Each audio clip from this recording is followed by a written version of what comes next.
Okay, welcome to the Story of America, and thank you guys for joining me here tonight with me. You've seen him before on my show in the first season that we had, and I felt it was appropriate to bring him back for February and Black History Month, Reverend Michael Jordan. We've got a lot to discuss here. Uh, I felt that instead of going on and prattling on about Martin Luther King and Malcolm X and all the same olds that we talk about every Valentine, not every Valentine's, but every February, uh, Black History Month, I felt it was time to leave the past where it belongs because those guys they'd be rolling over in their graves if they knew a lot of the stuff that young black people were getting themselves into and for the sacrifices that they had to make in order for us to get here. So I wanted to talk about some of the problems that we face in the community and solutions that we can start doing as a community today to kind of mitigate some of the problems in our community. It's not going to solve them overnight, but it will definitely make them a lot better. Hmm. And so in doing that, I started reading a lot of different books, and right now, the one that I'm reading is this one here by Dr. Walter E. Williams. It's called Race and Economics: How Much Can Be Blamed on Discrimination.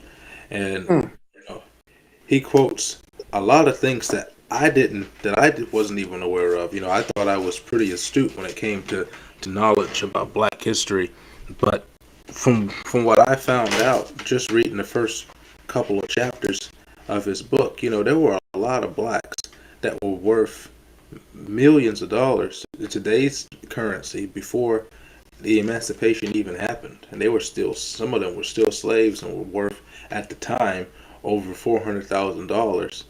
And if you use today's inflation numbers, that's well over 10 million in some states.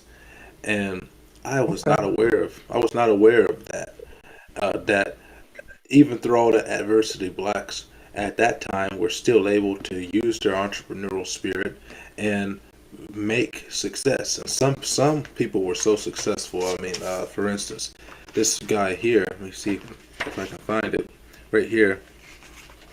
Uh, Junius C. Graves in 1879. He was a potato farmer, and he by the time of 1884, they said because of his success in producing a greater than average yield of potatoes per acre, and because of his being the largest individual grower of potatoes, he was called the Negro Potato King.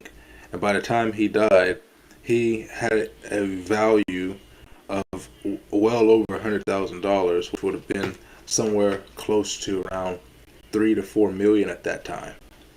Ooh. And that was, uh, you know, before and after the emancipation, because he started it before the emancipation and finished afterwards. And as I was looking at some of those things, we talk a lot today. Well, it's in the media all the time about reparations and all this other stuff. And one of the things that took me was Frederick Douglass was quoted on that very issue about talking about that and taking reparations and stuff of that nature. And this is what Frederick Douglass had to say about that. He said, "Everybody has asked a question, and they learn to ask it early of the abolitionists. What shall we do with the Negro? I have had but one answer from the beginning: do nothing with us. Your doing with us has already played the mischief with us. Do nothing with us. If the apples will not remain on the tree of their own strength, if they are worm eaten at the core, if they are early ripe and disposed to fall, let them fall. I am not for trying to fasten them on the tree in any way except by nature's plan, and if they not stay there, let them fall. And if the Negro cannot stand on his own legs, let him fall also. All I ask is give him a chance to stand on his own legs. Let him alone. If you see him on his way to school, let him alone. Don't disturb him. If you see him going to a dinner table at a hotel, let him go. If you see him going to the ballot box, let him alone. Don't disturb him. If you see him going into a workshop, let just let him alone. Your interference is doing him a positive injury.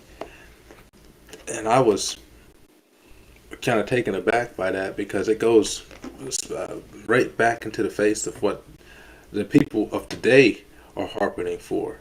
And that's the reason why I felt that you are probably the best person, one of the best people that I know personally, that could could speak to some of these issues because uh, if left to the devices of today, let's say you were born in today's time, do you think that you would have been able to exercise the knowledge or the spirit of will that you did to create your real estate empire if you had to do it today with the way that people, the pressure of the people saying that we should that you should be getting something from the white man as opposed to building it up yourself?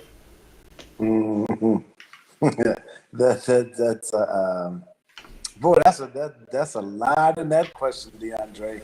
Um, I think that as you were saying that, I'm thinking, wow, it's the first millionaire potato farmer, and I'm thinking like, how was he able to do that in that system?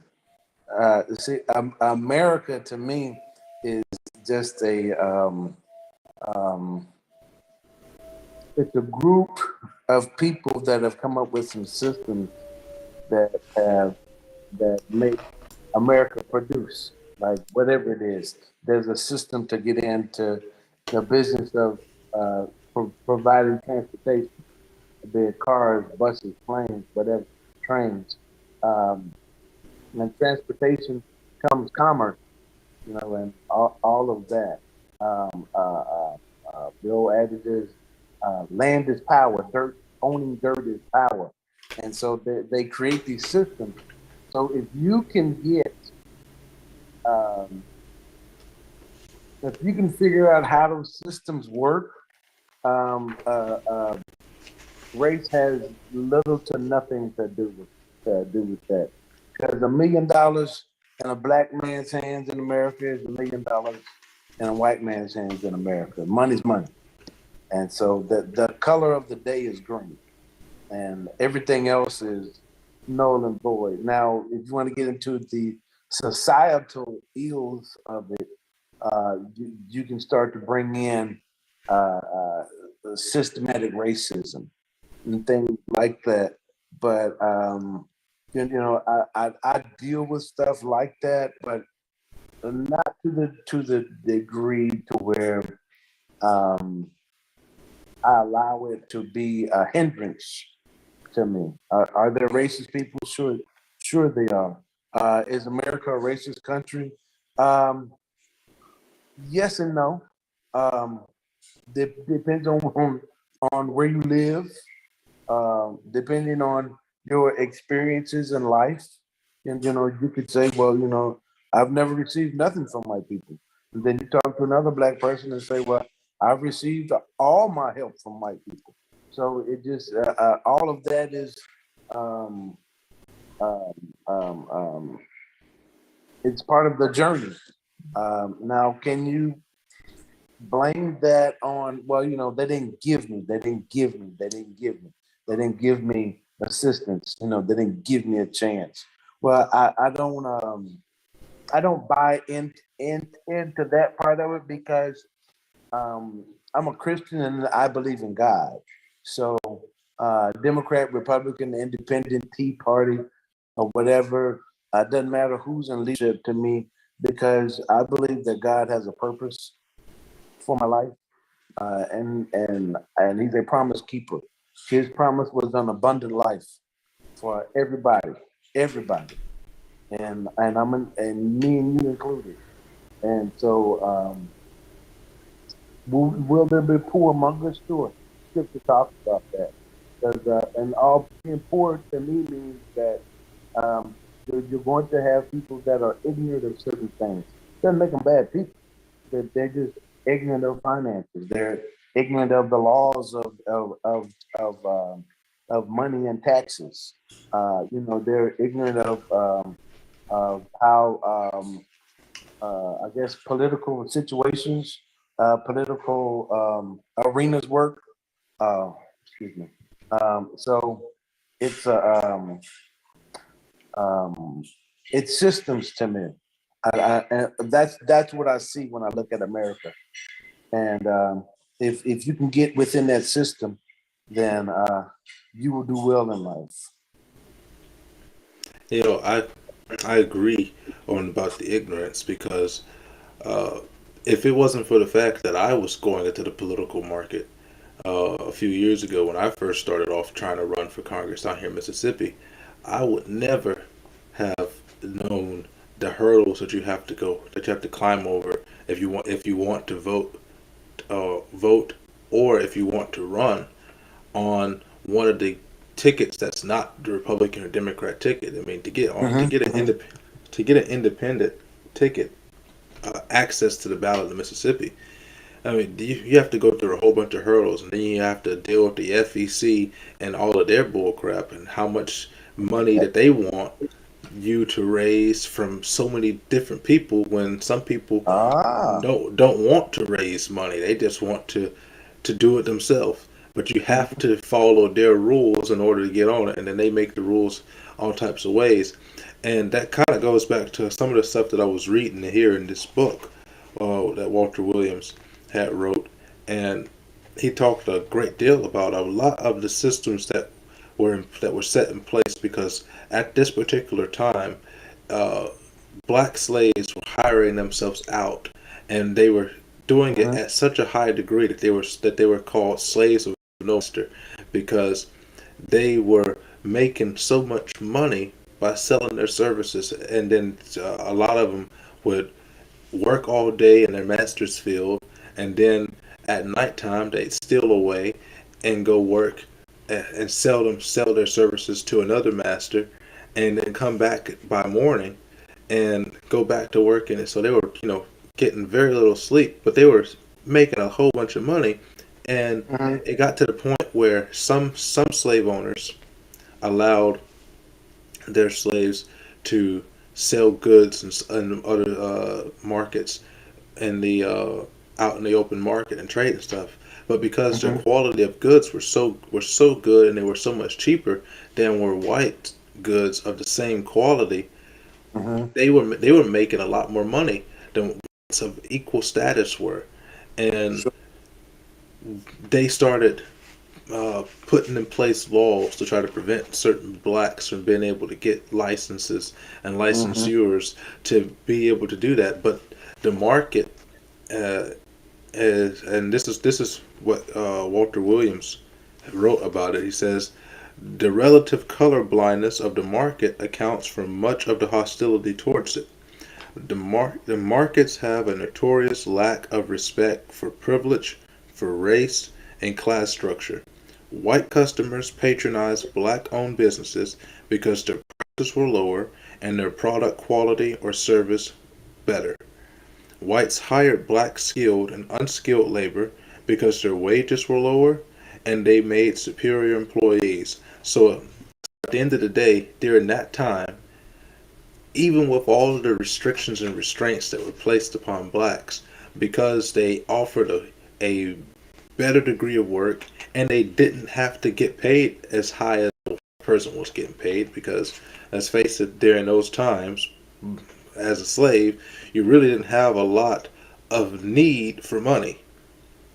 So they could get by on making $12 a month, where a white person would come in and try to do the same job for $18 a month. Mhm. And in fact, that was one of the cases. It said here in one of the cases that uh, blacks blacks were smart enough at the time to trick whites of the same category and same job description. They tricked them into going on strike for $18 a month, while all the blacks were doing theirs for 16. And what wound up happening was the all of the whites that were good enough, they kept, and the rest of them replaced with blacks. So it was always about profit, how much Sure. money it could be made, and I think a lot of that has to do with some of the major advancements that blacks have had. I mean, we talked about this before about the period of time between the emancipation of slaves Uh-huh. to roaring 20s and how quickly blacks were able to close the educational gap between blacks and whites in so short a period of time. But now we're seeing almost a, and it's not wholly a black problem right now, but it is more concerning to me that it is a black problem, because obviously being black, it is an issue that affects us, because uh, people can say that they don't judge, they don't stereotype as much as they want to, but the fact is the system stereotypes and judges, because Mhm. everybody has a credit score, and everybody has a certain expectation or potential based on the way that they dress, based on the way that they smell, based on the way that they talk. And Sure. so when you go to the market and you're dressed a certain way, and you, let's say you live in West Baltimore where the crime rate is through the roof, and you have education levels where most of the people who are graduating don't have a competency for reading or basic math, and Right. you live in that area, and you're the same skin color as those people are, people look at you differently than you would want them to, because they think that you're one of the other run of the mill people, because that's For what they've sure. been presented with. Mhm. So it's hard to say that we don't judge, or that we don't stereotype. It's not to say that these people are racist for doing that, but this is the expectation that you were given, and so it negatively affects blacks for one area to do poor, while another Mhm. area is succeeding, because it makes it look like the people who are successful in the black community aren't going back and trying to help the black community. Do you see that Right. problem? Oh, definitely, definitely. You know, DeAndre, when you that's a very common thing of not reaching back. And, you know, everyone so eager to get out of the barrel that that they don't want to. Um, it's kind of like this. Like once you escape like poverty or struggling middle class living, and then you get exposed to um, quote unquote higher living, you notice that those types of people that make that kind of money, they think differently. Their approach to certain things, it looks like they have a lot of stuff, and they make it look easy. But so to go back to people that um, are afraid to expound on what they're the difficulty and challenges of getting out of that and of creating a new environment, which creates new wealth. I think that that's the difficulty of um, going back to help your own people. You know, because we're quick to get upset with another race of people that won't extend handouts, but we're also um, we grow silent on um, of our own kind coming back to help out. So Yeah. it's kind of like you're chasing your own tail, if that makes sense. Yeah, and that's why I bring up these topics a lot, because I, all of the time it's always white person this, white person that, and I'm always sitting in the background saying, "Well, what is the black person doing? This is our community." And I tell people all the time, if it's our community, it's not the obligation of the whites to fix the problems in our community. Even if Right. they created the problems, we're the ones that live it and that continue to make the problems worse. So if we Right, want right, to get to the root of it, we got to fix the problem in our community before we go asking for people that don't live in our community to solve the issues in our community. And right, then when you deal with the police and governors and other politicians and stuff that also are not part of the community, and you want to bring them into the community and stuff like that, it makes it much more difficult because for one, we don't have the relationship with police that we used to have, where right, you know it used to be that the police in your area lived in your area, and right. they built rapport with the neighborhood and stuff like that. So that way, if you felt comfortable when you called the police, you felt Right, comfortable when you saw them on side of the street, or you saw them at the gas station. You didn't hesitate to know that, okay, if I call the police, such and such is going to show up and they're going to deal with right, this in an appropriate manner. Because I know when I was growing up, if we called the police, we knew that it was going to be either Miss Deputy Wiggins, that's what we used to call her. We called her Miss Deputy Wiggins, or it was going to be Officer Kozlowski, or or or Officer Joseph, and right. those people, we knew them by name because they were Wow. in the community so often, and Uh-huh. then they Yep. weren't there. They weren't there trying to make bust or anything like that. They were just there to hang out with the people in the community. So we Right. built relationship with them.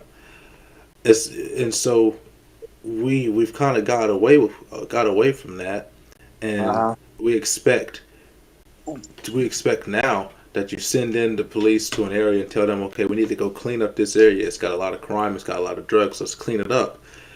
But how do you do that if there's no relationship between the cops and the people that are living there that are causing the problems? Because I Uh-huh. guarantee you, if the police had a relationship with those people, I feel as though the people will be more willing to cooperate and tell them exactly the areas where the problems were, so that the police wouldn't have to go, you know, basically go in blind, trying to knock on door to door, seeing who's the one that's causing the problems, and then then you wind up with the shootouts and get the wrong perp and all that stuff.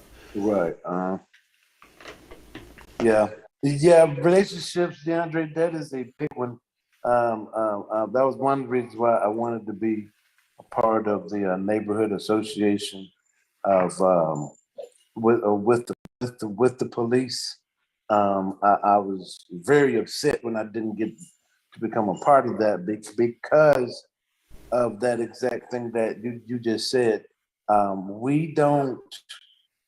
There's no relationship, and with there's no relationship, there's no productivity. You can romanticize. You can put it in any realm, the romantic realm.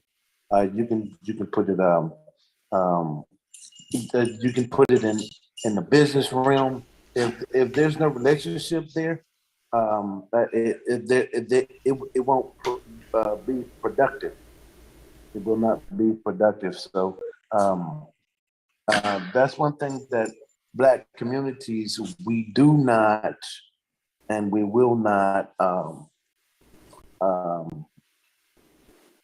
mm, we won't figure out how to help one another. Oops. Oh, my bad. I'm sorry, I tried to drop my dog. she was joyfully playing with me, then she comes back. Okay. That's why I gotta keep my door closed for mine, cause she Yeah, she man. gets jealous when I'm talking to other people. Right. That's exactly what she hears your voice.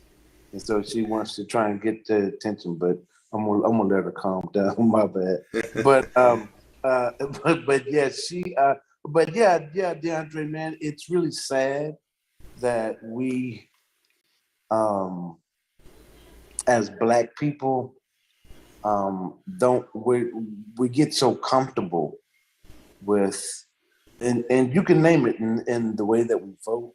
Well, we've always voted like this, and if someone steps out that box, then we try and and then we try and ostracize them. So um let me get the dog. She's on. I knew I should not open that door. I thought I closed that door. But yeah, DeAndre, I'm gonna keep talking. Uh, there's something, DeAndre, that we have to change our thinking about when it comes to stuff like this. Um, I think that what you're doing now with conversations is necessary. Um, definitely need to be talking to like not old cats like me all the time, because like some stuff we just miss and some stuff we just don't get.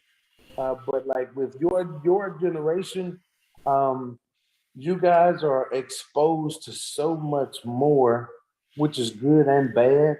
Because like you get exposed to so much information, and now the half of it is just, for lack of a better word, crap. It just play stuff. Um, but the other half could be useful because you have access to all types of news information and world and international stuff going on, which exposes your thinking to the way that there are other people out here with other ways of doing, of having thoughts and philosophies that will work. And that's the way that it's supposed to be. It's not a my way or the highway type thing. It's definitely not black and white. Definitely cannot say that. You can't go to white. All white people are racist, and all black people are poor and dumb. We're all criminals or whatever the label that is. All Mexicans are illegal and rapists. Like you can't make broad statements like that and be a citizen of this world. So it's a so I agree, DeAndre. Something's different got to be done and said. Um, and to me, information is the key to all of it. Information to being a Christian, information to being in business, just specific information, being in real estate. Because there's multiple ways of becoming a millionaire. You can do it in trucking. So that, in fact, that's gonna be my next little adventure. Adventure and venture. One of the many questions or statements that I get rather from blacks, really from people in my generation, is they like to blame the majority of their problems on the baby boomer generation. Like you guys are the ones that caused all of this because you didn't teach us about credit. You didn't do this. You took all of the jobs. You won't retire, and and then you've taken all of the Social Security, so there won't be any for us when we get ready to retire. So that's a lot of the stuff that I hear all the time from people in my generation. Um, Me personally, I have a slightly different thought, but in lieu of those people, do you feel as though people in your generation have to bear any responsibility for the problems of people in my generation? I wholeheartedly agree with that, man. It was there's a saying that I heard a guy say years and years ago. He says people don't quit jobs, they quit leaders.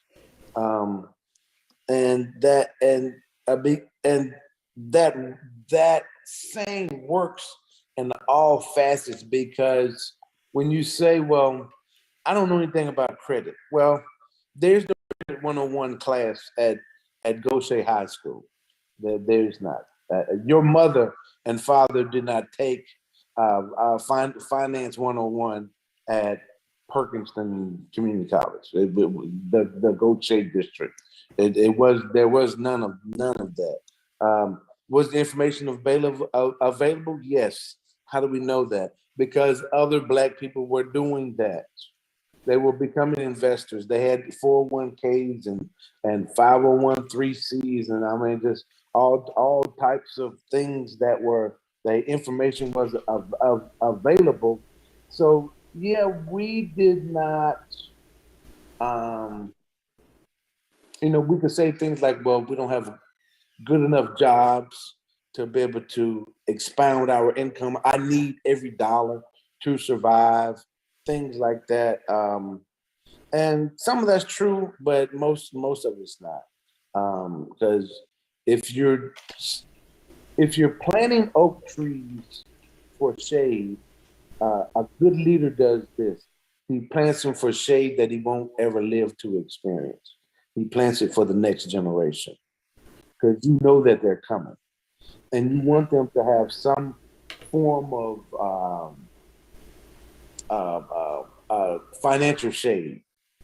Like, there's no reason, DeAndre, that you should not be able to find you a good wife and then a relative bless you with a house. I've been to weddings where the wedding gift was an envelope, and in that envelope was the deed to a $300,000 home.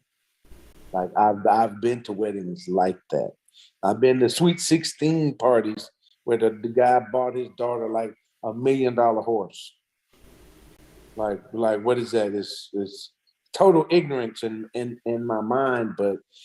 But if my daughter wanted $1 million horse and I had $100 million, I mean, what would not do that? But that's the type of thinking that people are gonna have. You're gonna have to have. That's way out the box. So you're gonna have to have this out of the box thinking. We get trapped so many times and making everything black and white. And I'm big on black. I'm big on black, DeAndre, because I believe that I was born black for a purpose. But I'm also big on loving people. So there has to be a balance there. Yes, have white folks done me wrong? Yes. Have black people done me wrong? Even worse. So there is a balance there. Have white people helped me get into business? Yes. Have black people help me? Yes. Have white people hurt me in my business? Yes. Have black people hurt me? Double over. So it's the black and white thing can't be like the main source of it all. It's the journey of life that you have to experience. Like I know that you wanted to get into real estate, and there's a lot of questions about that. A lot of people do, but most don't because they don't understand the system of it.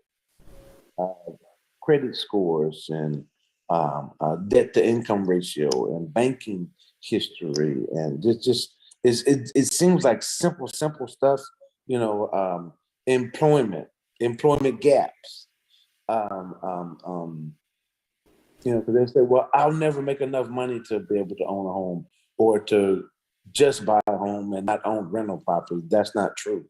You don't, once you understand how the system works to get the money, how to get someone else's money to purchase properties for you, and then for you to make a profit off of those properties and pay your debtors back. All of that, people have done it for thousands of years. So it's not like, it's a white man's game. No, that is a system of business. Like money is money. It has no color line, no culture line, no none of that.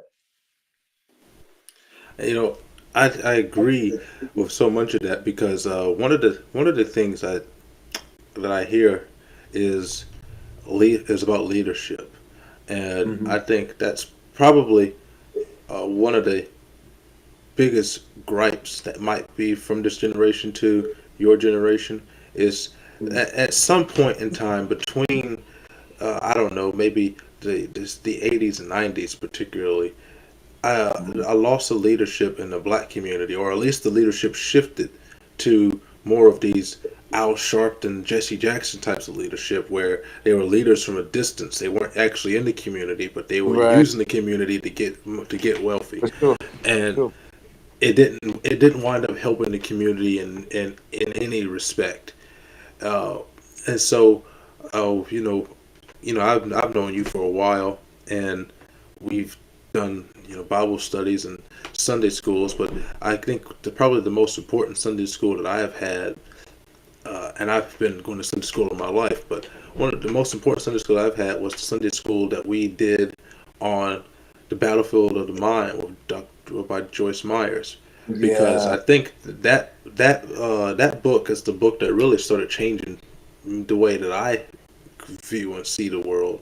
really. I had already started my change on that in high school, but her idea of, and if you want to see success, you have to change the way you think. Right. That not just success in the spiritual realm, but Mhm. in the financial realm, in your emotional realm, in your marital realm, you have to change the way you think on a almost on a biological level, Right.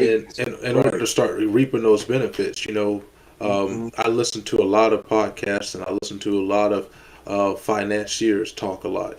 Kevin O'Leary from Shark Tank, he has a YouTube channel, Mhm. and I listen to Really? him all the time.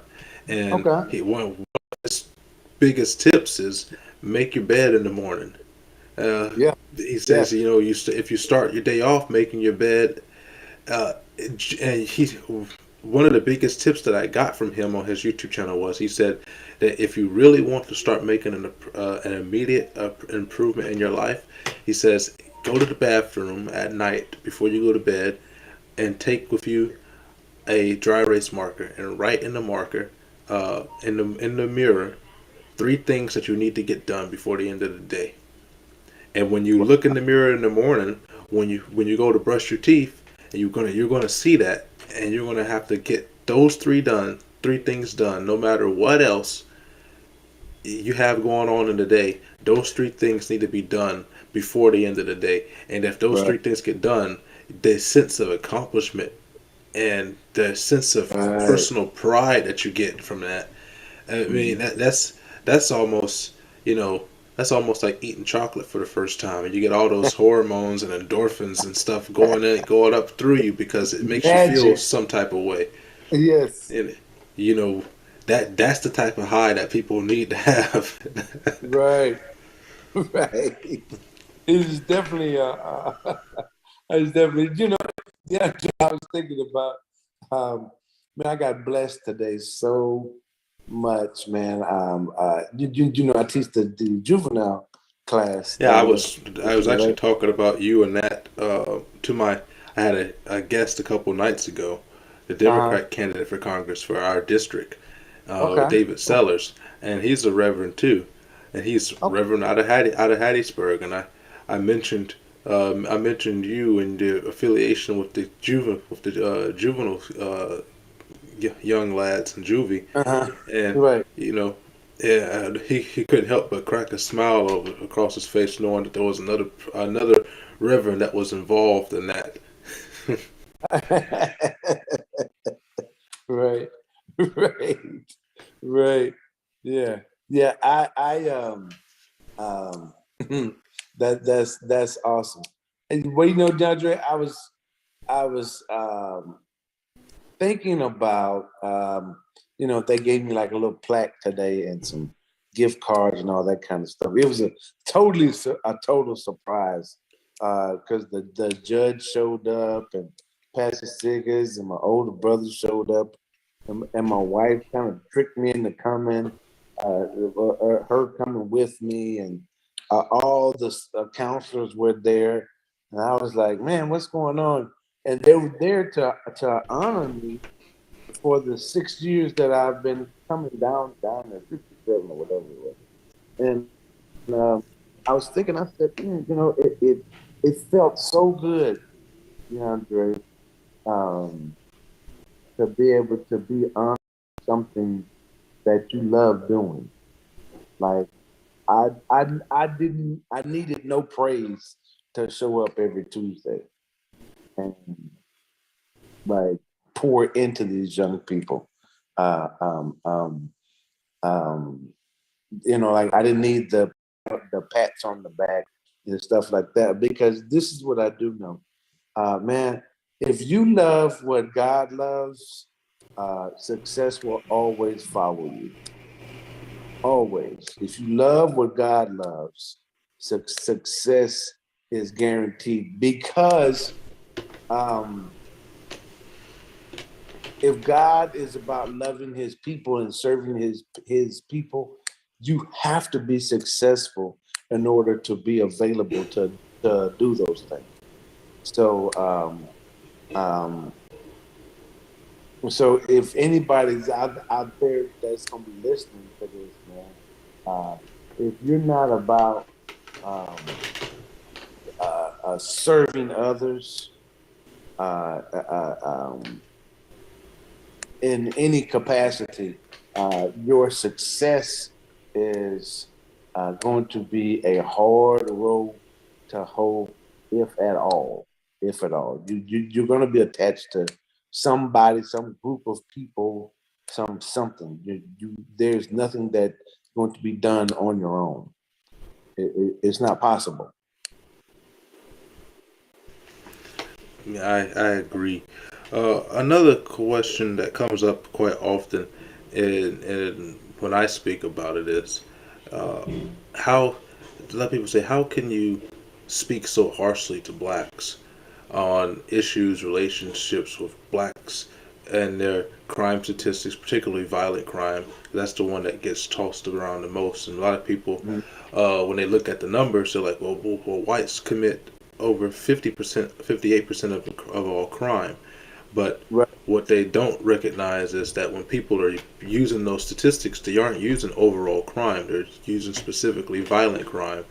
And they right, use violent crime because violent crime is the type of crime that affects blacks the most. Out of any right. other denomination of people, is violent crime that affects us the most. And unfortunately, it's usually us that's enacting it against us and against everybody else. What I found most interesting was um, in in 2000, the census report of the FBI showed that Mhm. if you looked at any denomination of people, it was always the denomination of person, that race, committed more violent crime against that race.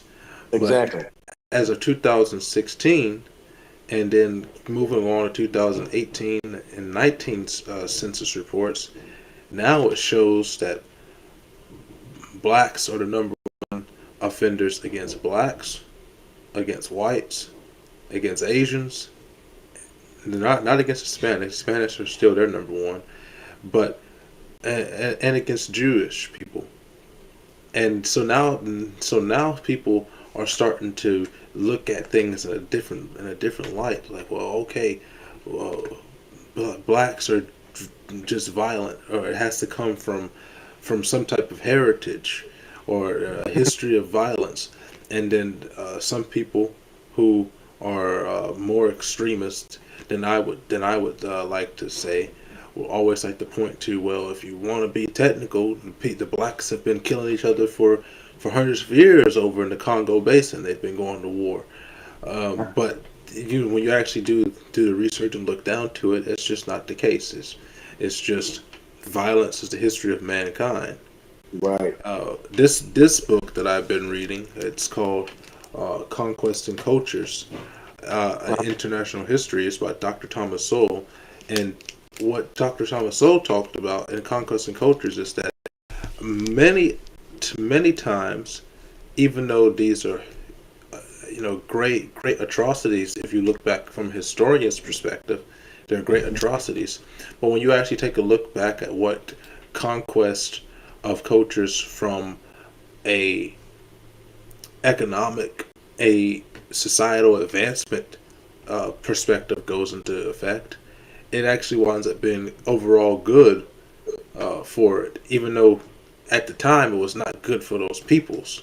But Hmm. it winds up becoming good for those peoples because, for instance, there was a time when the Ottoman Empire, which was run by the Moors, and when they took over the world, they had advanced the world in mathematics and sciences to a degree that even the Romans were not able to expand.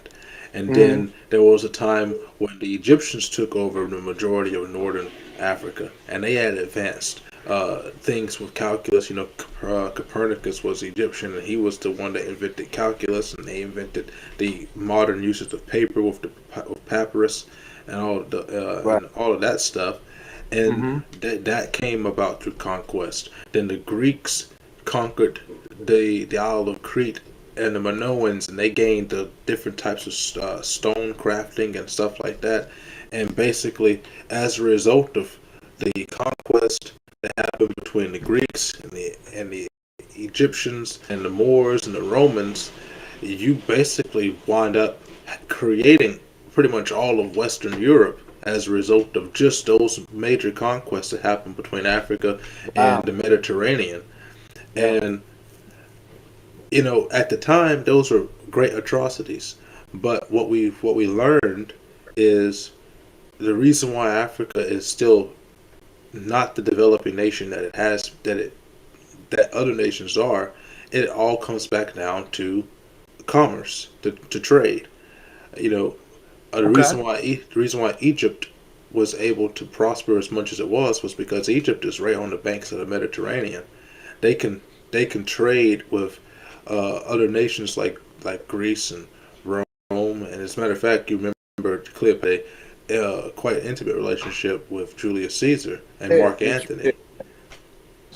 Mm-hmm. And so, but when you take a look at places of Africa, like for instance Zimbabwe or Ghana, where they have no shoreline, and if they do have a shoreline, the water's too shallow for boats and ships to be able to dock and be Gotcha. able to unload safely. So now they've been left out of the economic loop because they couldn't get there. And so a Right. lot of people say, well, Africans, they didn't have any seafaring people. But it's just not true. There were Yeah. seafaring people. As a matter of fact, as in my studies, uh, African people made it to the Americas before Columbus made it to the Americas. Actually, Yeah. before I read that. Yeah. before the Go ahead. Vikings even got here, because you know the Vikings got here before Columbus as well. They got here Sure did. with Leif Erik's company, but the Africans had got here uh, early in, I think it was like 1000 A.D. And Wow. you know Really? the Dechashawans, and they had came over here, and a lot of historians believe now that the reason why a lot of the Maya and Aztec uh, carvings had fat noses on them was because of the influence of the Saskatchewan people who had journeyed over here from Africa and early in the early 1100s. Yeah. and Yeah. Awesome history, man. and Man, so where do you learn all this stuff at, DeAndre? I was just browsing around through the internet looking for the first peoples to discover America, and I was looking through there. Then I seen an article on it, and then I went to go to the library and I researched a little bit more on who the Saskatchewan people were. Wow. And you know, I said I'm gonna learn as much as I can learn about some of these things because I just found it interesting. Yeah, very much so, And man. That is such an awesome thing that DeAndre to have such a broad view of the world and history. I think that it's one of the DeAndre, I didn't get a chance to have this conversation with you. Um, I think you touched on the critical race theory thing, but I know a lot of people are upset about that. Um, I'm upset about it, but but for a different reason. Um, I don't necessarily want someone that doesn't know my history to try and teach it to me. Um, so in the schools, you have someone teaching about another culture's history that they're not interested in. And so to me, it's kind of it puts you at a disadvantage uh, when it comes to the next generation. But um, I wanted to kind of get your thoughts on that. I hadn't spoken with anybody young. I hadn't spoken to anybody young about that.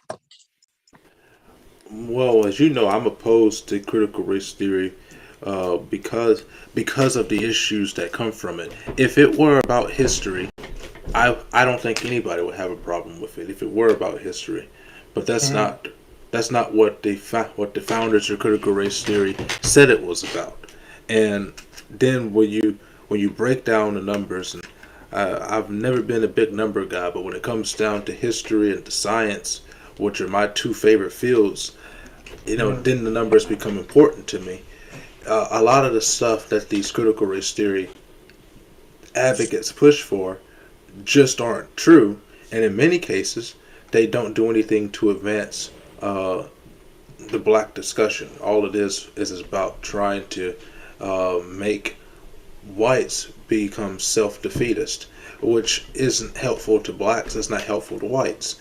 If they wanted to create a real discussion uh, about it at all, I would I would say that we have African studies as electives in colleges and high schools.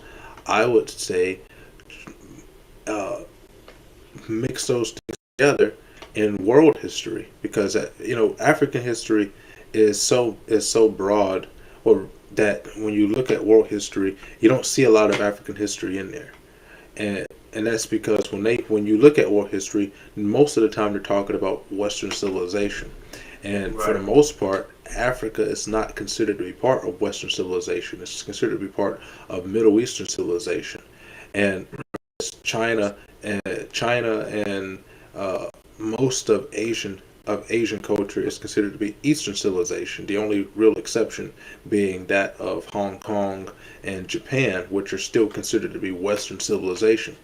And so Africa falls into a neat space where it's left out a lot because it doesn't fit in the places where you would put it at when you're talking about the advancement of Western civilization.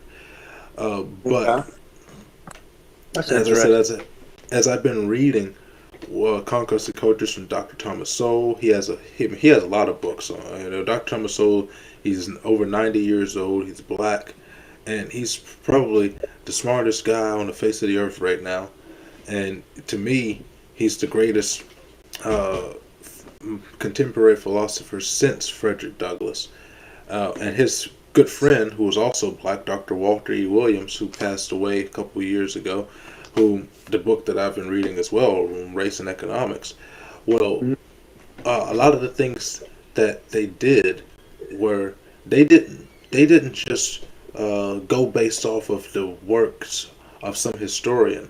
In order to get this data, in order to get these numbers, they went over there and they lived in Africa and many of these areas, Malaysia and some areas in China and some areas in South Asia, and they lived there for a number of years and researched and studied the culture of these people and the numbers behind it and how they grew as a culture and how they grew as a nation, and that's how they came up with a lot of these figures and numbers. So I can use that a lot more accurately to reflect some things. But uh, as I was saying, I would not be opposed to having all of this type of history be incorporated into American history because to me, there isn't a need for a Black History Month. There isn't a need for a critical race theory. There's no need for any of that because Black history is American history, and Right. it should be taught. It should be taught as such. And I think that the reason why it's not taught as such is because for such a long period of time, we've been trying to conserve all of Black history into one month, and that's Yeah. the month of February. When you go through school, you have the month of February. That's usually the time in American history course or English class when you have to go through do a syllabus on black history, do a research Mhm. paper on someone black that has done something in history for America, and then you start to learn a lot about the Emmett Tills and some of the inventions of blacks and all of those Right, things. But it's impossible to teach that much history in so short a period of time. So right. rather than doing that, it's time to reimagine the American history curriculum and just incorporate Black history into American history because it's all one and the same. America wouldn't be America if it weren't for blacks. America wouldn't be America if it weren't for whites. America wouldn't be America if it weren't for the two whites and blacks clashing the way that they have and helping each other the way that they have. Right. And that's just the history of it. And a lot of people are like, well, they always want to focus on the slavery aspect of it, and the slavery aspect is horrible. But if you're going to focus on the slavery aspect of it, you should not try to make America out to be unique in that respect because America was not unique in the respect of slavery Right. and the way that slaves were treated by any stretch of the imagination. As a matter of Yeah. fact, if anything, America will be unique in the fact that it is the youngest country to ever abolish slavery. And America being less than 250 years old, um, whereas there are some nations like China that's over 1,000 years of age and still hasn't ended slavery, and a lot and um, a lot of talks about uh, issues involving um, whites and stuff like that. I think it would be beneficial to talk about how slavery ended in the Western civilization as a whole, because you don't hear much about that story either. Mhm. I had to go do some research on when exactly did slavery around the rest of the world end, because we know how it ended in America in Right. the Right. war, but a lot of people don't know how it ended around the rest of the world. And when I was doing my studies, reading some Atomic Souls books on the Mhm. history of slavery, turns out the entire reason why slavery ended in the Western world was because the British, after their defeat at during the Revolutionary War, they sort of realized that the colonizers, um, our founding fathers, were correct, because there were two drafts of the Declaration of Independence. The Right. first draft, the first draft gave emancipation to everybody that lived in America, Right. and at the time, Charles Dickens had suggested to Thomas Jefferson that it would be difficult to have the country be founded if you tried to remove slavery, because North and South Carolina, New York, and Georgia, they would not have it at the Right. time. Right. So they had to eliminate that part out in order to found the nation to begin with, and then afterwards, Thomas Jefferson and Benjamin Franklin and many of the founding fathers, including Dickinson and Hamilton, uh, started making petitions to try to get slavery ended for many times before it eventually became ended in 1865. Mhm. The biggest issue that Benjamin Franklin said was, and the same issue that um, Abraham Lincoln said for many years until he spoke with Frederick Douglass, and the issue always has been, well, you. I think Benjamin Franklin's exact words, I'm paraphrasing, were you take the savages from their land, and you have stripped from them everything that they know, and then you want to release them onto the masses with nothing, and expect that they will uh, be benevolent towards you.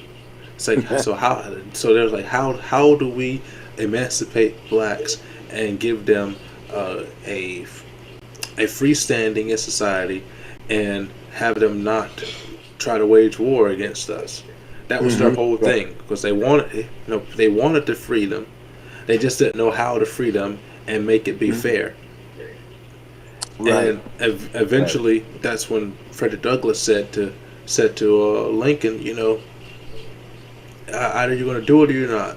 Uh, we don't need you. If we can't do it on our, if we can't stand on our own 2 feet, then by all means let us fall. And Abraham Right. Lincoln was finally, like, okay, the heck with it. I'm going to do I'm going to go ahead and do it. Now, of course, there was more stuff involved. There was money and stuff involved like Right. that.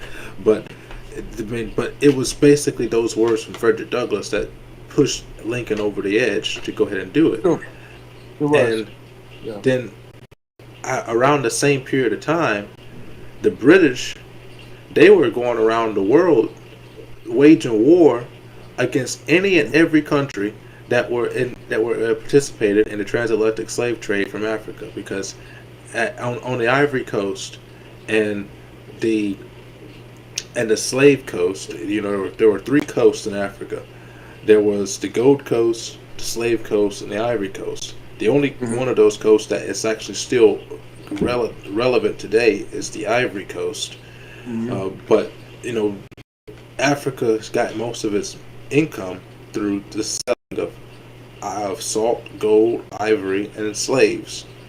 Mhm. And so the British, they threatened to completely wipe out the Brazilians if they participated anymore in the transatlantic slave trade.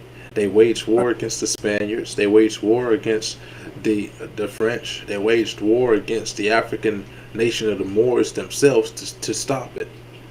And Right. and I was kind of like, well, geez, this is never told. No one ever knows how it actually ended. And I Right. found it fascinating that it took a war on the other side of the world that didn't Right. have anything to do with slavery to get the people who were the newest to own slaves, because the British, they most of their slaves up until around the time of the 1600s, most of the British slaves and servants were Irish or Celtic Mhm. or the Slavic people. Yeah. And so, they didn't really deal much with blacks other than for trade for gold. And it took, like I said, a war on the other side of the world that had nothing to do with slavery, but everything to do with freedom. And after the British Mhm. finally executed King Charles III, who was by far the worst king that the British had, It's a and recipe. Yeah.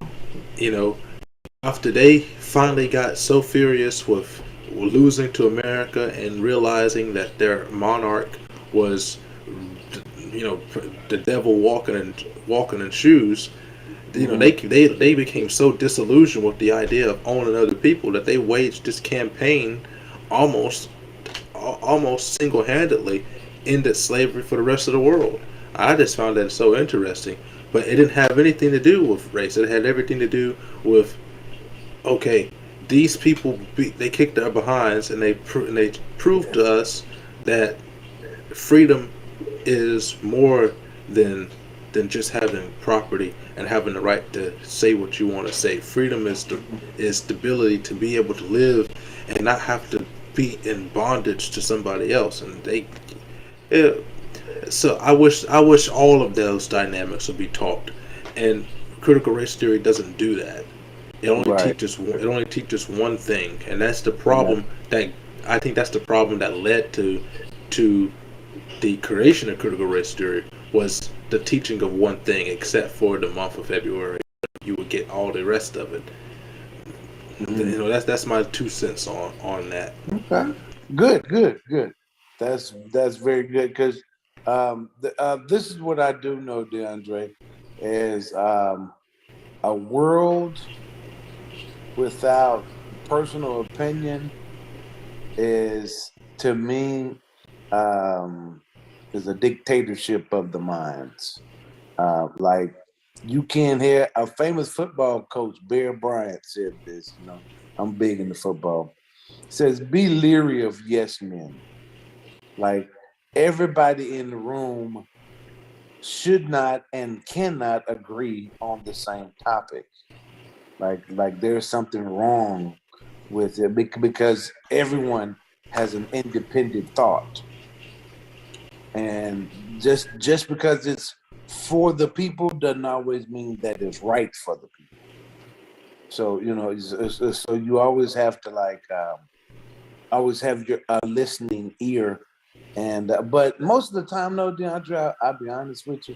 If you can look at another man and just with respect, you'll be able to see. You may not necessarily agree with it, but you'll be able to see um, why he says what he says or why he does what he does. You know, it'll give you that understanding of it to where they won't either frustrate you as much or uh, it'll give you a thought on how to deal with that person, either to walk away from them or just not to have those types of conversations with them. You know, 'cause, you know, you can have deep conversations and shallow conversations with people, with coworkers or whatever. And so if you respect someone, I think that your conversations will be a whole lot more receptive. Like you can actually hear what they're saying, and most of the time they'll explain to you why it is, even without you asking that. So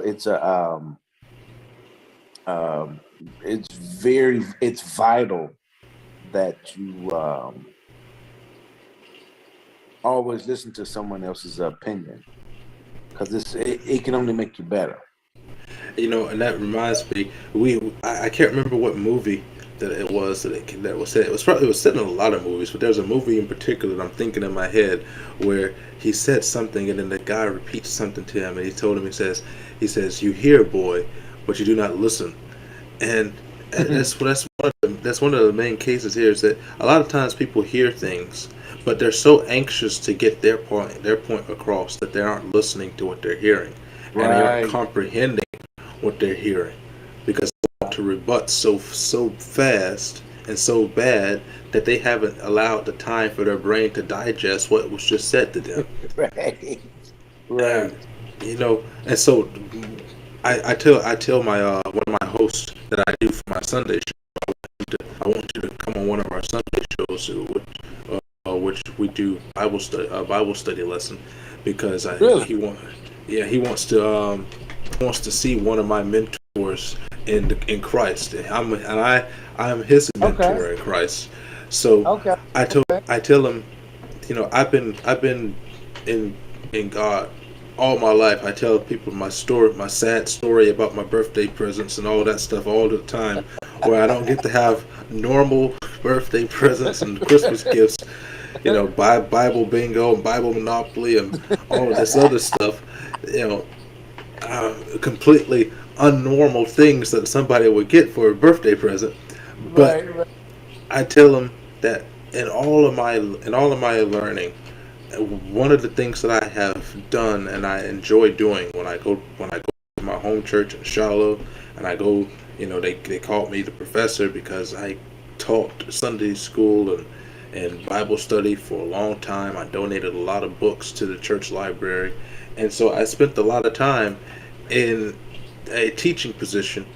But my favorite things that I would do is on Bible study every Wednesday night. Mhm. Uh, we took presenting the lesson and stuff like that. And many times I wouldn't really teach one unless I was really feeling the lesson. And Mhm. um, I um, I tell Jay that I have an assigned seat in the church for Bible study, and my seat is the very last pew by the door. I sit in the very back, so I don't have I have the least eyeballs on me, and I get to sit back there, and I get to listen to everybody else Right, make their comments. And right, so right. I like to do that because I don't like to draw attention to myself for one, Mhm. but I Right. like to listen and learn from everybody else before I ever raise my hand to say anything. Okay, And right. that's what I always do. And even when I would be at Sunday school in Mount Olive with you guys, uh, I'm probably usually the last person to say something, or until you For make me sure. speak. Yeah, man. It's like pulling teeth from you, man. Yeah, I mean, but it would kill me because you would always have like some of the wisest and deepest thoughts. I'm like, well, why you holding this from me? Like you're robbing me of my growth and my relationship and being closer to God. Like you can't sit on that. That ain't fair. But see, you know, to me, I'm not sitting on it. I'm just sitting back, listening and learning. And Right. I sort of picked up that habit from my pastor, because a lot of the times when we would have Bible study or Bible school, or and you know during vacation Bible school and stuff, many Yeah. times he would come in and plain dress clothes, trying to blending in with the rest of the crowd, and he would just Hmm. sit there and not say anything and take notes and just listen. And so I guess I started picking that up from him, or I just Uh, go someplace and I just sit back and I listen and I write notes and I let somebody else teach me something for a change instead of me always right. trying to teach somebody else. Okay. I like that. I like that. And so I guess I kind of picked it up, and it became a force of habit. Plus, I don't like to be out in the, in the big scene anyway. And I told my co-host that I have now, I told him, one of the biggest parts of doing this podcast for me was a form of therapy, in a sense, Mm, because you know, with my granny being gone, I don't have anybody that I talk to anymore like that. And then right. on top of that, uh, when I was in college in public speaking, I made a 93 on every single speech I ever gave. And my teacher told me that I would have made a 100 on all of them if I learned how to emote, if I learned how to be more comfortable in Hmm. my presentation of speeches. Right. So I Right. said, so this, because I'm not in front of a real crowd, but I am.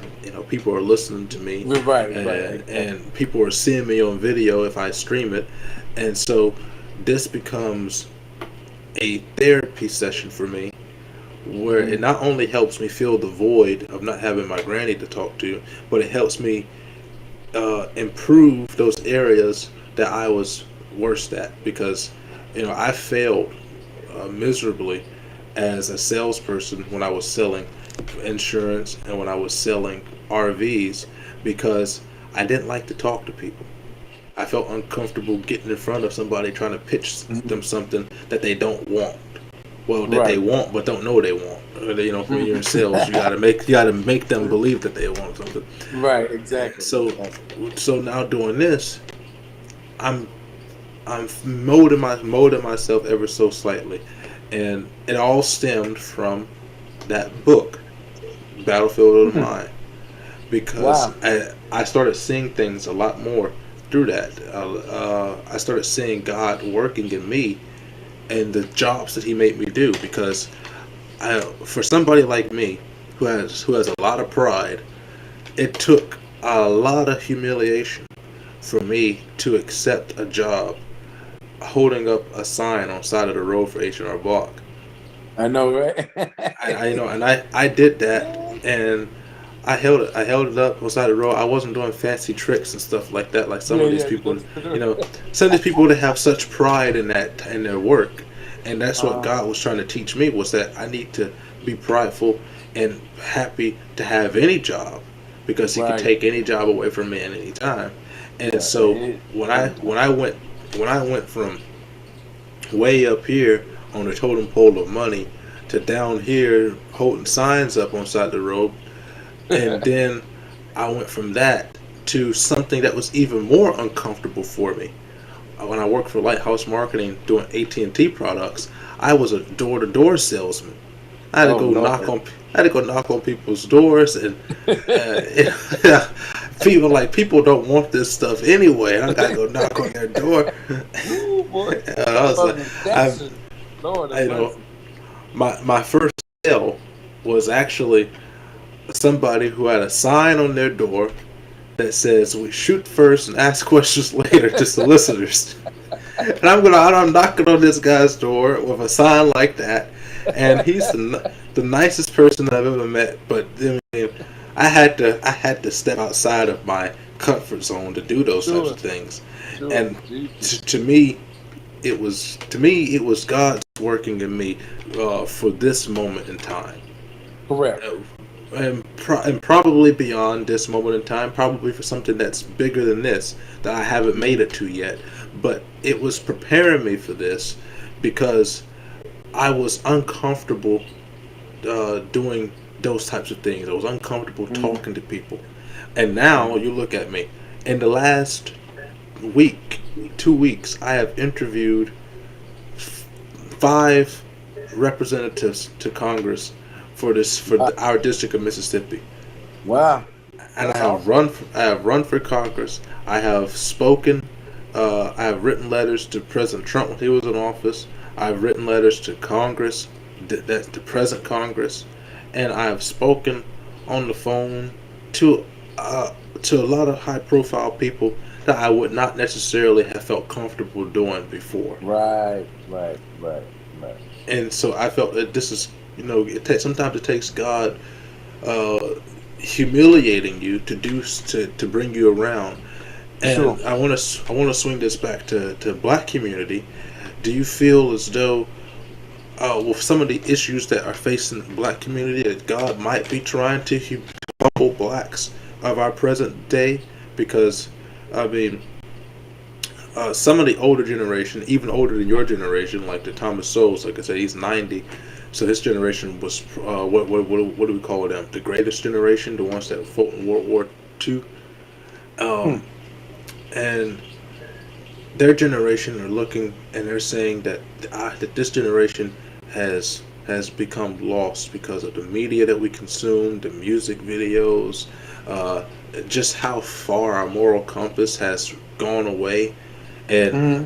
and how little pride people take in anything that they do nowadays. Do you see any anywhere where God might be trying to humble the black community to bring them back to His mercy? Jesus, DeAndre, man, boy, it's a dead serious statement and question because man, when you look at the moral fiber of just at the black community, it's going. And let's just take it back 50 years. Man, the 50s, man, we had more children being born to two-parent households. We had over 50% of children that were born with a mother and father married. We had higher home ownership. Um, and so we look at the moral fiber of the godlessness of the black community. And some people say, "Well, the wrath of God is coming." No, we don't need no wrath of God. We are punishing ourselves. Like God says, "Look, this is the lane that I work in. If you're outside of that, it don't matter what you've been through, what your ancestors went through. If you're not working in this lane, right, this is the blessing lane right here. If you're outside of that, I have no help for you. Like I'm not coming way over there because your faith is weak, or that you don't know me, or you don't know who I am and who you are to me. Like none of that's God's fault. You know what I'm saying? Like we can say, well, slavery. There's a lot of things that we suffer from. Yes, there are. There are. I mean, from some type of genetic stuff from stress and uh, the way that we ate and all that. Yeah, yeah, yeah, yeah. There's some influence of slavery there because it wasn't that long ago. But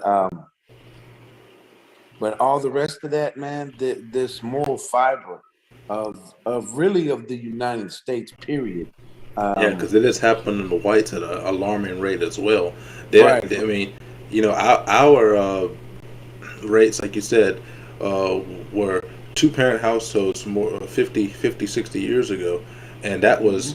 that was the norm for blacks, and we were doing that at a rate that was higher than that of whites at that time. Right. And at the time, blacks were mostly uh, out earning whites of the same occupation. Now, this is when you're looking at the working class as opposed to the upper class, but at the same Right. occupation in the working class, blacks were out earning whites during that time period. But you flip that now, and I personally I blame it on the introduction of the welfare system, but you flip that now where it seems to be where now it's 90. I think it's 95%. The recent numbers were 95% of blacks who are born to a single parent household, and about 87% of the time that single parent is a black female.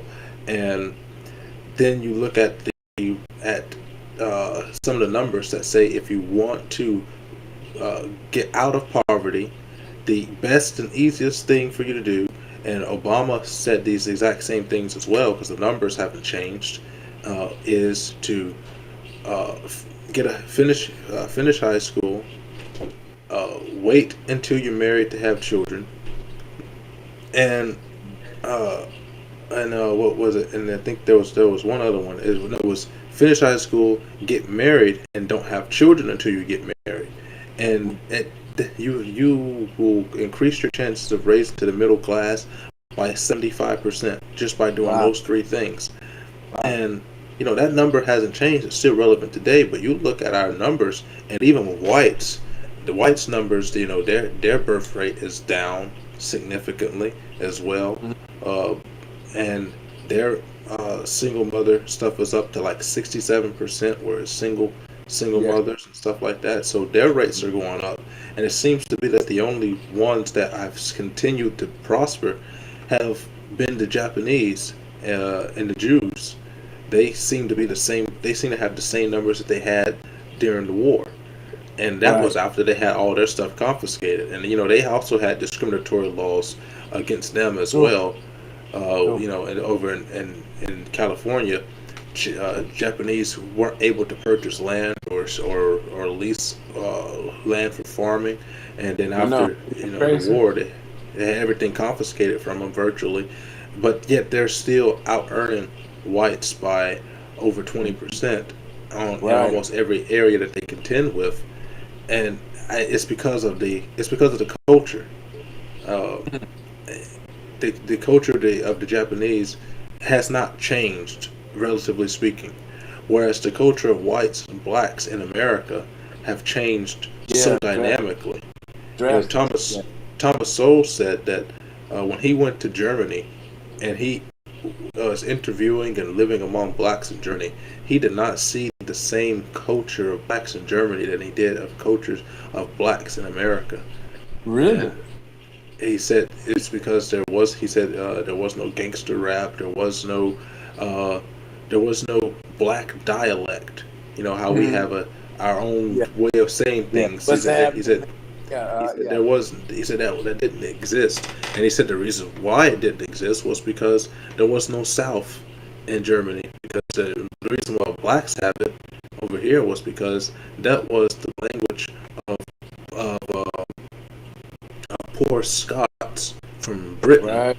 and those were the ones that primarily made up the southern United States and the Yes. antebellum South.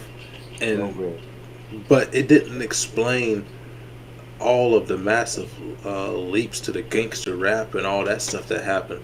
Um, and I still don't quite. I've been researching for a while. I still don't quite see where the jump to that happened either, because the last thing you know of is black people were really booming in the 20s with the roaring 20s, and black people basically created the music industry with jazz and a mixture of things between the blacks and the Irish, created the Harlem Renaissance.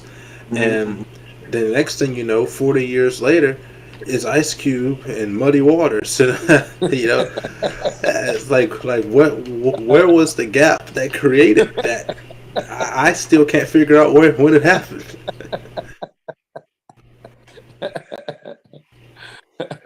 That's true. That's And I'm very. not speaking bad on Ice Cube. I respect Ice Cube because he's one of those. He's one of the few African Americans that was in the gangster rap stuff, that was in the gangster scene, that was heavy into the gang violence and stuff. Who has, in my opinion, he has done a lot to make a difference. He's one of the few that sticks by it. You know, his I watched Barbershop 3 lately, and the entire movie Barbershop 3 was basically Ice Cube lecturing blacks, telling them it's time for us to do better in our community. Sure. And you know, I respect Ice Cube for those things. Yeah. I might not like the music, but I respect Ice Cube for what he's trying to do. Right. Well, if you notice something, and I noticed something about the halftime Super Bowl show where they had like Snoop Dogg and Dr. Dre and 50 Cent and who was Mary J. Blige Eminem, right.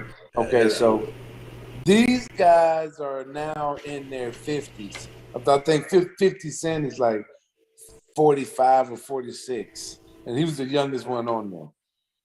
So what that tells me is this: I can look at every single one of those. I don't know them from rap anymore.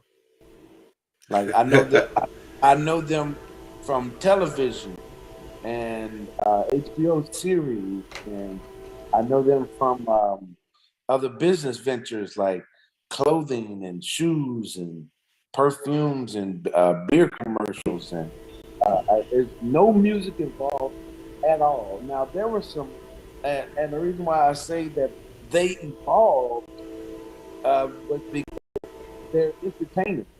So they saw the full picture. Ice Cube saw the full picture of, hey, I'm an entertainer. So if I just can't do, I'm not like Shyamalan. And this is all I do is horror movies. Like I just can't do like all. Like, I'm an entertainer. Like I can do kid movies. I can do horror movies. I can do fun. I can do comedy. So it's a the one that is the one that's to be successful. There is no way that be able to do a rap song that's 30, it, that's you know, baffling. I find that interesting because I could say the same thing when I look at some of the people that that I grew up listening to, and they aren't what I remember. Because, like for instance, Beyonce, my first introduction to Beyonce was her singing Christian music and the Fighting Temptations. That was my first introduction to Wow, Beyonce. wow. Was the Fighting Temptations, and so a lot of these they have transformed and dressed completely different to the way that they used to, and things like that. And but as I grew older, I tended to evolve and sort of reverted to an older period of time and musically anyway. Since Right, I listen almost every day to Pilgrim Jubilees and the Rance Allen group. And right. Rance Allen, he passed away about a year ago in Yeah, November. yeah, And I loved listening to Rance Allen. I mean, one of the best voices that there is in gospel music. yeah, But yeah. you, you know, down here in the South, growing up, that was the expectation, was to hear For sure, gospel music. for sure. Now, I was very disappointed. Me and my aunt Didi, we talk all the time when we were driving in the car on the way to church, and I was disappointed when the radio station that we used to listen to, that Pastor Siggers would be on, when they Hmm. got rid of that block that we used to listen to our Christian songs on in the mornings times on Hmm. there. You know, I was disappointed in that because we listen to the radio every morning and it's just gospel music on the way Right, going there, and they got rid of, there's only two stations. There was the one station that she used to be able to get out of Jackson, and then there was the station that Pastor Siggers would be on, and then they got rid uh, of one of them, and right, then it was hard to get the other one, and then they switched it from that they were now they were playing R&B and blues on it instead right, of gospel right. music. So Exactly. Exactly. there's been a culture shift where they used to say that the South was the Bible Belt, but more and more, it's because Yeah. it's not that way anymore. But it goes back though, DeAndre, back to to the morality of your community. We don't care anything about each other anymore. There are no big mamas. There are no more big mamas. Like Yeah, you're right. big mama's 40 years old. I had a little guy down there that I was trying to mentor. He was 13 and his mom was 26. And I thought he was joking when he told me that. I said, wait a minute. I said, your mother's Is only she? 13, 14 years older than you. He was like, yeah. I said, that means that your mom was pregnant at 13. Like, what would you know, DeAndre, at 13 about raising a child? I didn't know anything. Yeah. You were You like, know, man, I don't know what I'm gonna be wearing the next day. Like, like let alone when I was 13, I I wasn't mature enough to have a conversation about a sperm and an egg because the egg looked like a golf ball to me. So it was funny to me when I was exactly. talking about this. Exactly. So just imagine, DeAndre, your mother's 13 years older than you, and she has your whole life in her hands. Do you seriously think that you're going to get and now mind you now, big mama's in her 30s, right? Granted, grandma is in her 30s. And And she that's your doesn't know too lifetime. much herself nowadays. Right, right, And right. I go back. I say this all the time. It sounds cliche when you say it, but it's true. There is a severe lack of James Evans seniors in a black community today. What you mean by You- that? I mean, do you remember the different dynamic when you would watch Good Times and James Evans Senior was on there versus Uh-huh. when they killed him off? Yeah, from The, good the, times. Yeah. for that the difference and I'm saying that there's a lack of James Evans because I mean you watch Good Times. I'm almost 30 now, and if I watch Good Times, and when James gives authority to his children in the show, hell, even my butt still puckers a little bit because I'm like he's talking to me through the TV screen. But that there was a sense of respect for your elders during that Right. time that I don't see in my generation, where the respect just isn't there, the reverence just isn't there. I was talking to a friend of mine, and I was telling him, there was a time when when the pastor would drive up the street and everybody's outside under the tree drinking beer, drinking whiskey, and playing cards. Hmm. They Hmm. would put all that stuff away when the pastor drove in. Now Right.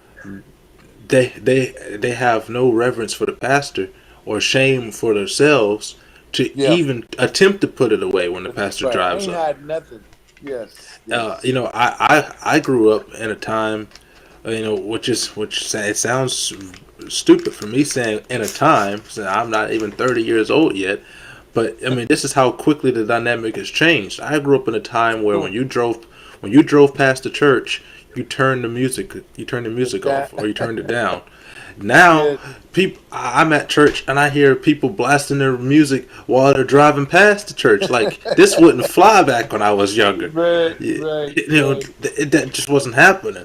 You turned it Exactly. down. Even I still do it today. I turn it down even if I'm listening to gospel music. I turn mine down when I drive up past the church, and it's Wow. off when I drive up into the church's parking lot. Right. Right. But though, DeAndre, that is reference that you decided to follow, which you mimicked, because that mimic behavior, DeAndre, was trained up from your grandparents.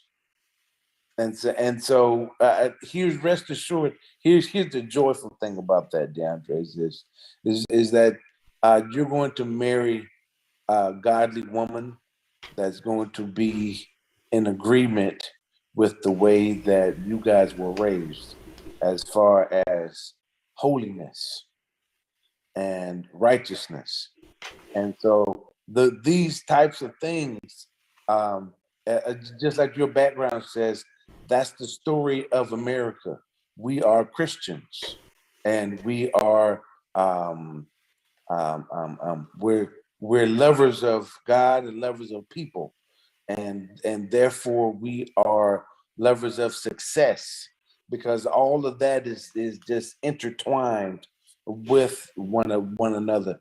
The knowledge, DeAndre, that you are gaining now and that you're seeking, it's for a bigger purpose than just this podcast.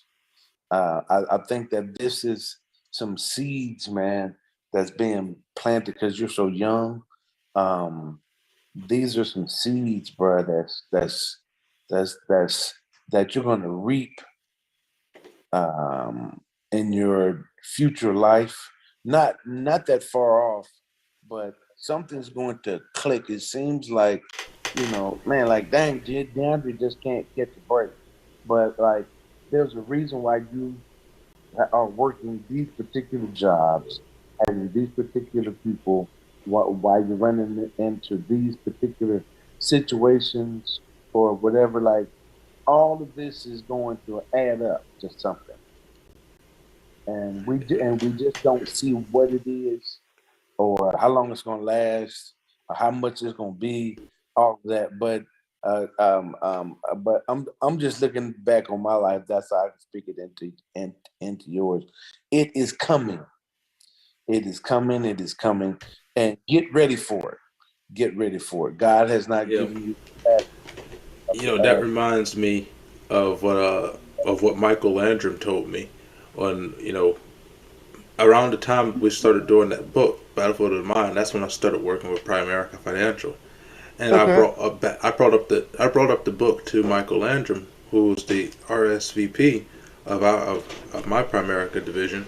And Okay. when I was doing that with him, I was talking to him about the book. He said that was one of his favorite books, and he said one of the things that his pastor told him when he was younger is the same thing that you just told me, but different. He said that his pastor told him to plant a lot of seeds and let the Lord sort them out. Mm. And because and I over time I've thought about that. I've thought about that a lot. And as I was talking with my with Jay when we do our Sunday shows, we're talking about fellowship in Christ. I was talking with Jay and I said, as I thought about that, I thought about how God creates this beautiful world of ours and how things are. And I said, well, you go to the rainforest and you put a seed in the ground in the rainforest, it's going to try to grow to be taller than the tree next to it so it can get to the sunlight the most, Exactly. because Exactly. nothing can grow in the shade. And so what winds up happening with a lot of these trees is they produce a lot of seeds, and then God literally sorts it out because those seeds get blown off on the wind and they land wherever they may, Yeah. or they get Yeah. eaten by an animal and they wind up planted, 200 feet away in a Right. mound, you know, and they literally get sorted out by nature, by God, by Mother Nature. If you don't believe in God, which we all Wow. do, Yeah. but Yeah. uh, you know, and how he, I mean, this is the reason why science has more come along the favor of a grand designer, because For all of sure. this stuff is so uniquely woven that it takes a master plan to say that how this is how all this stuff happens, that it happens by chance. It's not Right. possible that it happens by chance. That Uh, that these trees and grass and insects and things like this, they all play a role, and their role is to spread all of the stuff all over the world as far as it can mhm. go. You know, Wow. and so I was thinking about that, and I was thinking about the magnanimity of God. And I've been writing my books for a long time, and in my books I spoke on the size of God, and the only way that I could picture the size of God in my books was I created a system called the Omniverse, which was this Okay. massive this massive universe that is sitting in the middle, and then there's Okay. smaller universes that they're called ultraverses and multiverses, and they orbit Okay. this omniverse, and then there's small universes like ours, which is massive to us, but it orbits these other smaller universes, kind of like how moons orbit planets, and then Sure. all of these are orbiting this one big universe that's so big that like this one big universe is so big that our universe is like a grain of sand on the beach. That's how I Right. envisioned it. And then I Right. said, well, all of this is happening in the seam of the hem of a garment at the bottom of God's foot. And that's how I gauged and just how magnanimous and how humongous God's presence is, For where sure. he can encompass all of that, and we can't quite understand it. Oh man, it's not fathomable, man. You can't put your if you could put your finger on it, it would be limited.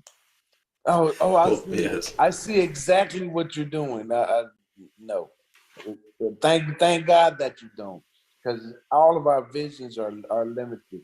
Our hopes and dreams, we cannot. Scripture says it all the time that we cannot even imagine the things that God has planned for us. oh Not man, even I, imagine t- that. Man. I It's tell awesome. I tell Jay all the time. I say to him, you know, if our eyes, you know how I spoke with you before on how you can take from other religions to enhance your relationship with God, like For sure. meditate, like the Buddhist meditation, and where the Buddhists they put the Hinduists and the Buddhists they usually put the dot on their head or the Sharma there Hmm. in order to focus on one particular point for their God. meditation. But Okay. instead of us putting that there, our focus is in the back of our mind. Our focus should be on God. And so when we go into our meditation, that's our only focus is to try to connect with Him. Yeah. And so I was telling Jay, I said, could you imagine if we did achieve this state of nirvana, opening the third eye like they have in the Hinduist religion, and God Uh-huh. showed us all of the spiritual battles that He has fighting around us every Oh, single day? yeah, Could you yeah. imagine how terrifying and awesome that would be at the same time to witness this battle that's going on around you at Right. all times? Then you'd be like a happy baby, man, with a puppy. You'd be like, I got the dog, but I'm a little scared of it, but I'm a little excited. You're experiencing both at the same time. Yeah, And then yeah. I told him, I said, "You remember the? I can't remember. Was it? I think it was Elijah or Elisha." And uh, he he looked at his army, and his army had left him, and he had to face this entire battlefront. And God said, don't worry, because my army is with you." And he right, looked behind him, and right, the entire host of heaven was there. right. I Yeah, like, can you imagine being able to see that on a daily basis that God has this hedge of protection around you that includes the host of heaven, and some of those beings in the host of heaven include beings like Michael and the Metatron, which they said in the in the lost Hebrew scrolls that that Michael and the Metatron had a presence about them in heaven that was so divine that when who was it when John looked into heaven, he thought he saw two gods because the light that was coming off Michael was so powerful that he thought he was looking at the presence of two gods, not just one. right, right. And God commands forces that are that powerful, and Ain't that He something? has that around you all day, protecting you from the forces of the adversary. Isn't that awesome, man? That I is mean, awesome. it's amazing. Uh, But you know, as we're sitting here, I want to try to end it because it's getting close to 11 o'clock, and we got Yeah, stuff to do. yeah. So I I'm want to I'm try to old, bring this. DeAndre. Thank you. I want to bring this to an end with with one final question on Okay. on black on black community today. Uh, if there was one thing that if you had a magic wand that you could change today in the black community that you believe would benefit us in the long run, what would that be? Without question, education. Education, education, education. Because if you can enhance your mind, because really, DeAndre, when you look at it, that's what the Christian journey is. It's the renewing of your mind daily. That's why God says that. Man, if you could get a group of people to take not gaining knowledge seriously, just the philosophy of reading. It's not because like college is not for everybody, but a skill is for everybody. Everybody's good at something, but if you don't come into the knowledge of it, then you won't ever maximize your full potential that you came here with. So for the black community, DeAndre, I would say education. Just read, read, read, read, listen, listen, read, read, listen, read, read. And so, um, because the old saying is knowledge is king. Like whoever has the most knowledge about cryptocurrency, about truck driving, about cable TV, whoever has the most knowledge about that is the victor. In some degree, you are the victor, but you have to have knowledge of it because it is as smart as my wife and I are. We're both college educated. We both have gone and got a master, so we have master degree experience and knowledge in real estate over the last 20 plus years. But it's all in sought after education. And like this was not a college room that we gained all this stuff from. It was from libraries and ordering books from Amazon, and then forming relationships with people that do that type of work, and then working that. So it's a bundle of it literally takes a village. And everybody in the village ain't black. It takes a village of people, of God loving, God fearing people to that your success is tied in. I would be totally hypocritical and to say that white people did not help me succeed in this because I've dealt with them all. Asians, I've had them work for me. Hispanics, I currently have them working for me. Black people and white people. I have all different facets of race, but everybody has a skill that I need, and I'm willing to pay them for that. Just like I have the skills that people need, and they're willing to pay me for it. So, if it was one thing, DeAndre, I would say education, education. I absolutely agree. One of the things that uh, was always said to me was find something that you're good at and be better at it than everybody else. That's What it. what Dr. Thomas Sowell says was he said to black people, really to young people in general, he said, equip yourself with a skill of which people are willing to pay a handsome amount for. Mm, yes. Because, like you said, college isn't Powerful. for everybody. It's not for Right. everybody, and Right. most of the stuff that I know, I did not learn in school. I Right. learned on my own research Yeah. and reading books. I mean, I got these two books right here from the library. This one is on basic economics. Yeah. Yeah. Yeah. And Wow. it's huge. It's a huge book. Yeah. Yeah. And I read them when I have the time, I renew them so that I can finish reading them. I have an audio book version of them, and I read, I read.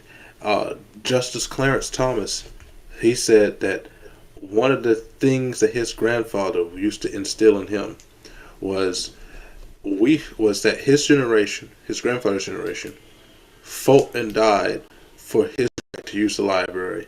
So it was not your Mm, right to use the library; it was your obligation to go to the library right. and take Wow. Wow. advantage of what they bled for. Yeah. And Clarence Thomas said that's what gave him the ability to become the Supreme Court justice that he is, because he was educated, but he was ignorant. So he Right. went to the library and he learned everything he needed to do. And same thing with Judge Mathis. Judge Mathis, he tells his story all the time. And then he went to the library. He self-taught himself before he went to college to become a lawyer and then become a judge. And Man. Wow. those are the type of examples that I think we need more of, and to focus more on in our Hmm. community, rather than us always focusing on the past and focusing on victim this and victim that. We need to Yeah. take a look Anybody at, got time? at Yeah. all of the opportunities that are before us and how we Hmm. could take advantage of them. Right. Right. I wholeheartedly agree with that. Wholeheartedly, man. And, Wholeheartedly. I thank you for joining me tonight. This is going on for longer than I wanted it to, but when we start That's fine. talking You know and how then we we do. and then we start talking about God We on top lucky of it, that. it we lucky it ain't turned into 3 hours. And It I'm already almost is. It's 2:58. okay. 2 hours God, 58 minutes. really, DeAndre? Wow, man. No wonder Well, I'm so because I started recording before. I didn't start recording, but I opened this up about 20 minutes before you came in. okay. So Wow, wow, so wow, it's still close. Take off the 20 minutes. We're still at almost 3 hours. wow, wow, If wow. this was earlier in the day, it might have been even worse. Oh man, it'll be way worse. Way worse, DeAndre. Fantastic, man. It's always DeAndre. I got to start back with our Sunday school, man. I really miss talking to you guys. Hey, Like, I asked you to start the Zoom thing because I can't get up there physically. But if you guys right? have to Zoom, I'll join in on Zoom every Sunday morning. Okay, I got you, man. I'm gonna get back on that. I normally we wound up staying. We always wind up staying out, going to do something or meet with somebody or something like that. But I'm gonna start uh cutting that off and just do that. Maybe we got to go to dinner afterwards or something like that. But I definitely enjoyed this, man. What a blessing. It's always a blessing. I always tend to get blessed whenever you and I have conversations. So Well, you we and me just, both. And yeah, I hope that the blessing that you give me and the blessing that I give you is a blessing that God's going to give to the people who listen to this show, for sure. because that's the whole purpose of this. The whole point of the story of America is to let everybody know that we all have a story to tell and we're all connected, and it's that sharing of knowledge, that ministry to one another back and forth. Hmm. That's how we advance as a people, as a society, not just as blacks, but as Americans as a whole. That's how we get to the next Right, stage, is by sharing right. all the information, all of the different stories of American day-to-day life is how we get there. Uh, And all right, Amen. with that, I'm going to close this down. I thank you for joining me. All right, DeAndre. Love you, man. You be blessed now. You too.